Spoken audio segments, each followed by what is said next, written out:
वज़ीर-ए-आला पंजाब मरीम नवाज का कहना है कि चीफ ऑफ डिफेंस फोर्सेस के लिए फील्ड मार्शल से बेहतर कौन हो सकता था, जिनकी वजह से भारत के खिलाफ जंग में पाकिस्तान को शानदार कामयाबी मिली।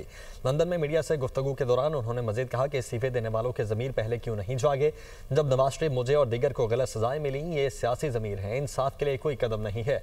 मैंने किसी से कोई इंतकाम नहीं लिया, नवाज शरीफ ने भी किसी से बदला नहीं लिया। ये तो बड़ी अच्छी तकर्री है, उनसे बेहतर इसके लिए और कौन हो सकता है।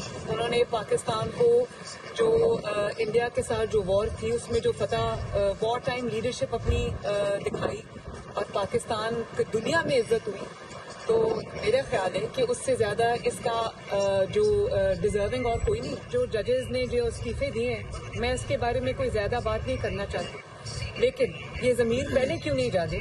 अगर ये ज़मीर पहले जागे होते, जब नवाज शरीफ साहब को और मुझे और बाकी लोगों को जब गलत सजाएं मिली और जो हमने 6 साल उसका उनकी ज़मीर ना जागने का जो हमने खमियाजा भुगता, काश ये ज़मीर पहले जाग जाते। अब ये सियासी ज़मीर है, ये इनको कोई इंसाफ के लिए कोई कदम नहीं है। मैं ऑन ओथ ये कह सकती हूँ कि मैंने किसी से कोई इंतकाम नहीं लिया। मैं ऑन ओथ ये कह सकती हूँ कि नवाज शरीफ साहब ने किसी से इंतकाम नहीं लिया, उन्होंने हमसे इंतकाम लिया था, पॉलिटिकल विक्टिमाइजेशन की थी। बेनज़ीर भुट्टो साहिब हैं, अल्लाह ताला उनके दर्जात बुलंद करे। I have huge respect for her, लेकिन मैं मरियम नवाज हूँ, मेरी यही पहचान।